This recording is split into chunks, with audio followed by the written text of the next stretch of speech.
So thank you to everyone for coming along and supporting us. And thank you for Tony for getting this all arranged as well and for asking me to come and speak. So I'd like a show of hands. Who here doesn't want undocumented men living in their communities? Keep your hands up. Who here thinks that women and children's safety is a priority? Okay, you're all far right thugs. Yes. Yeah, and be proud of that. So basically, my political career started just over about a year ago. And I see at that time there was only one option. I didn't think it was necessarily the right option, but I joined that party anyway. And I believed that I could get in there and then change their outlook on certain things. And then as that year progressed, I realised that they was compromised. But as that year progressed as well, I found myself very heavily involved in a group called the Pink Ladies. And for anyone here that would like to join the Pink Ladies, please just go online. It's quite easy. You don't have to sign up or anything. Just literally wear a pink T-shirt. That will be enough. You quite often see us outside hotels protesting, shouting and saying all sorts of things. So anyway, I become a Pink Lady, and the reason for that was because there was a young girl was sexually assaulted in our high street in Epping. Now, she was 14. She was in her school uniform, so the gentleman couldn't use the excuse of, oh, I didn't know how old she was. Now, he was finally convicted and charged on 5 counts of sexual assault. This was in broad daylight. We protested outside the Bell Hotel twice a week, if not more. Now, we had counter-protesters turn up who was ferried in by the police. If that's not inciting violence, then I don't know what is. This has got to stop. Undocumented men crossing our channels illegally has to stop. If our government really cared about us, they would put the Navy into our waters and they would protect our shores. So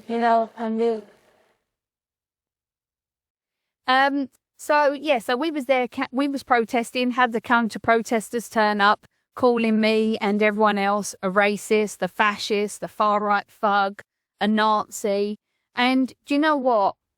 You have to look and think, these people haven't got the brains they were born with, because at the end of the day, to call me a Nazi and these very same people are standing in the street and calling for death for Jews, then the irony in that, you have to wonder that they all need basically detaining, processing, and then being put into mental asylums. So I would welcome back the mental asylums quite rapidly, and these people need their meds checked.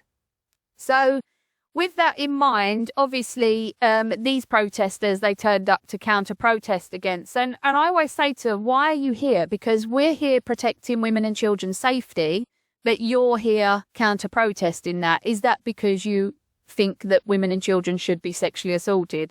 And then they have nothing to come back with. And then they tot off after 45 minutes because they're only paid by the hour. So we are Pink Ladies, and we stand up for protection of women and children. Now, if our government, like I said, if they really cared about us, they would put the Navy into our waters, and they would also stop giving benefits to these undocumented men who come here illegally, because they are giving them benefits hand over fist. They are putting them up in 4-star hotels. They are putting them now into social housing. So they're putting them above vulnerable people that have been on housing lists for such a long time. And if no one can see what's happening, you have to question why. Why can't they see it? Why is it that all of us can see it, but they can't? It's because they are too scared to be labelled as far right, as racist, as thugs, as Nazis. We have to say now, enough is enough. Them words have been overused and they've lost all meaning. So if anyone does dare to call you any of them names, just go, I don't really care. I know that I'm on the right side of history and I care about this country. Like all of you, I'm sure you only want to live in a safe, fair and secure country. and you want to leave a safe, fair and secure future for all future generations. Now, my grandfather served in the Second World War. Luckily enough for him and for us, he come home. He had been blown up, but a lot of his friends he witnessed, they died in front of him. Now, they fought for our freedoms. Their freedoms, the freedoms that we have because of them, we do not want that to be in vain. So if we just quite happily roll over and let happen what is happening, then they died and they give up they sacrificed so much for us to then go, you know what, we don't really care. And I don't want my grandchildren looking at me in the future and saying, what did you do to protect us? Because we might not be in the same war as what they was in, but we are very much in a war.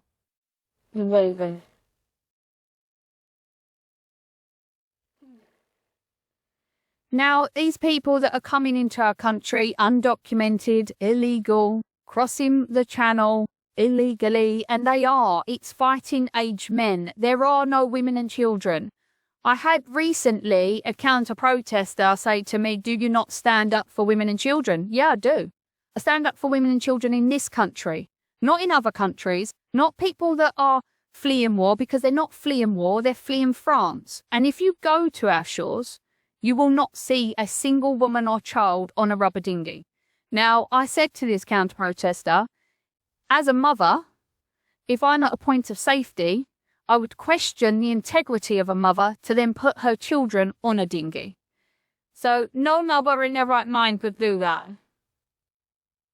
And these men are not surgeons. They're not engineers. They're not doctors. Because if they was, are they toolmates? No. That's just Starmer's dad. He made the biggest tool ever. Yeah, they're not surgeons, they're not doctors, they're not engineers, because if they was, quite frankly, they'd be educated enough to fill out a form and follow the correct channels rather than crossing our channel illegally. So, they come here with an ideology that all women are not even second-class citizens. I would not be able to be standing here in front of a room filled with women and men and talk freely and openly if they end up taking over our country. I sprayed myself pink, some of you may have seen that, and it was, yes, with a graffiti spray can. I mean, the stupidity, really.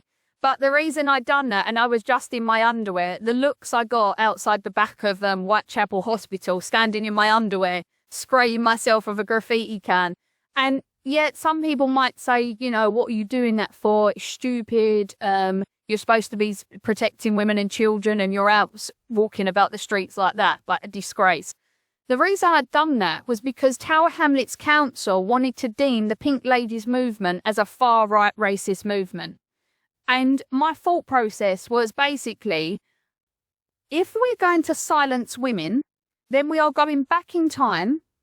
We are embedding in an ideology that women cannot be outspoken. So I pushed the boundaries and I said, well, I wouldn't be allowed to dress like this, would I, if you take away our freedom of speech and you silence us? And all of a sudden, what we have fought for in this country is have a level playing field for women and men. And we have over time evolved and developed, and we are generally pretty good, upstanding people in this country. We have our criminals, yes, but we don't need any more. So that was my reason for spraying myself pink.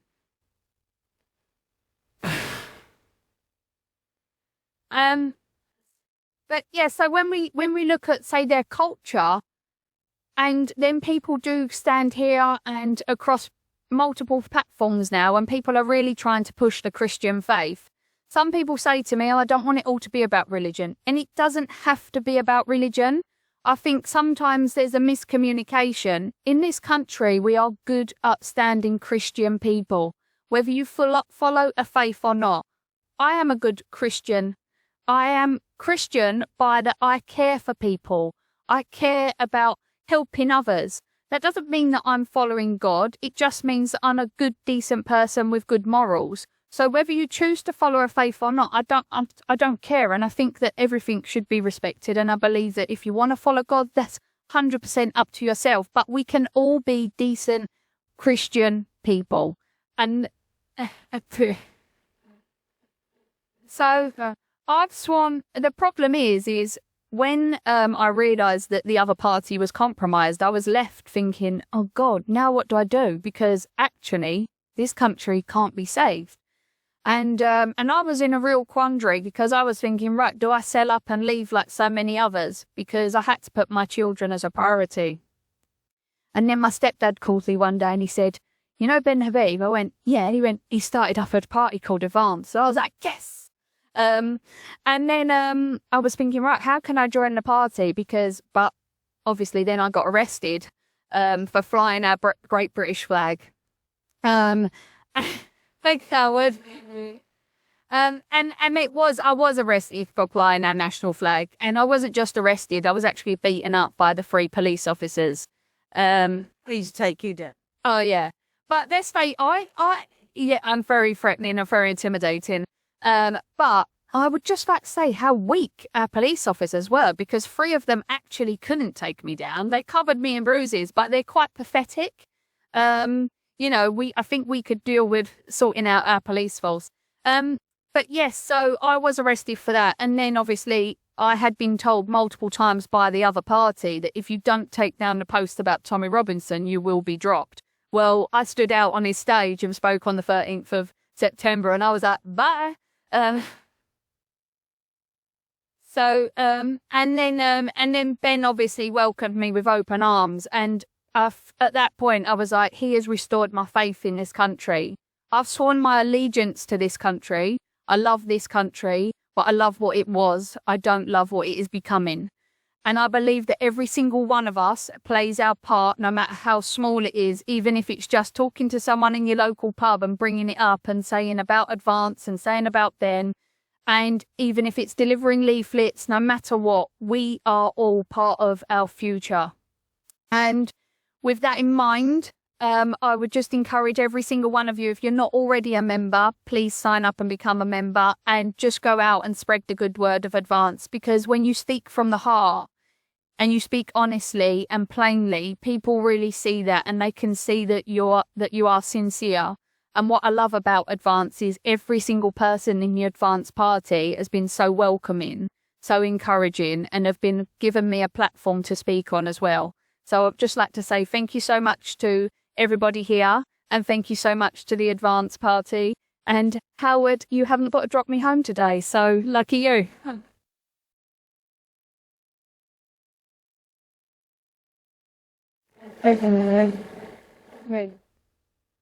Thank you, Mark. Thank you, Sarah. I bet you're all glad you came now, aren't you? There? Wonderful, absolutely wonderful speeches. Absolutely, yeah. People have the courage and the tenacity to stand up for what we all believe in. I'd just like to say, sorry, it's I believe that the problem in politics for decades has been that it's people sitting in their ivory towers implementing and enforcing laws, legislations and policies on us. They have no idea what is going on in this country. Someone like myself, I've run my own business. I know what the working man wants in my local community. So I know that I can put my neck on the line and be outspoken for that person. I don't care about lining my pockets. I care about the future. I want all of us to live in a safer and secure country. It's not just about me and my children. It's about all of us. And the people in politics, they don't care, because if they did, they would put us as a priority. So I think we need more people like myself, Mark, Tony and Howard that are real people. We're here to be seen.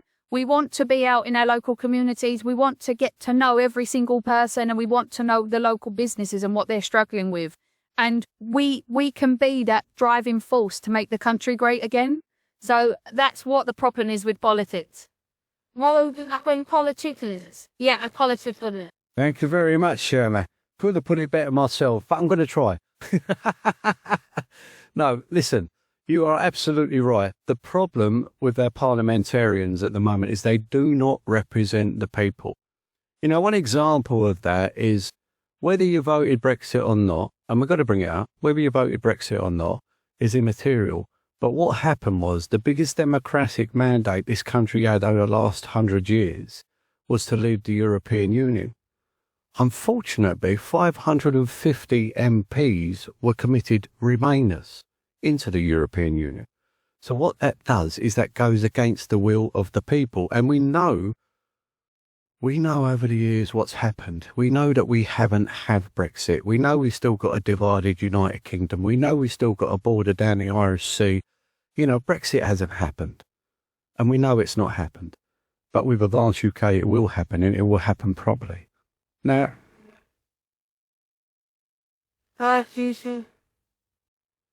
the problem with democracy at local level and at national level is there are three fundamental principles that you need if you're going to represent your community or your country.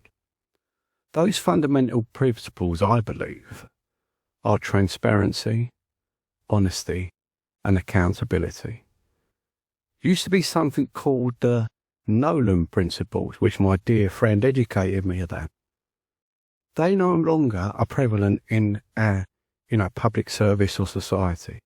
Unless we have accountability, transparency, and honesty, we're going to get nowhere. Absolutely nowhere. And those are the principles that Advance UK was founded on. And they were founded on those principles for a reason. And we all know why they were founded on those principles. Because if you have someone who is going to be the hope of saving a nation, says one thing one day and one thing the next day, well, which one is right? They cannot both be right, particularly if they're diametrically opposed opinions. So we need honest, courageous, principled politics. And we need people to stand up for what they believe in. When I decided, like my colleagues here, when I decided to put my head above the parapet, my pals went at me, "Are you mad? What are you doing?" My job suffered. I was almost cancelled. For those of you that don't know, I'm in the psychology field. And but no, someone needs to stand up, and we can't. Unfortunately, it's not time for just us to stand up. If you don't stand up, we are going to lose our country. We are going to lose everything. As Mark quite rightly pointed out, there is a plan. There's a supranational plan. Do you want to live under suffrage? Do you want to, do you want to be, I think this is incredible. This is a free democratic country, and we all need to stand up to keep it a free democratic country. The war is not in the future, as has already been said. It's now. It's right now. So, I believe you all have courage because you're all here today. If you didn't have courage, you wouldn't come to listen to people like me or others, or you wouldn't come and support Advance UK because, as has already been said, you're all deemed extremists. Of course, I know none of you are extremists. You are concerned citizens of Britain, and you are concerned about the future for your children, your grandchildren, and what kind of country we're going to live in. So God bless you all for having the courage to stand up and be counted. And please lead by example and encourage others to stand up and be counted. I'd like to thank Sarah, because Sarah's going to shoot off in a little while. Thank you so much for speaking to us. Inspirational.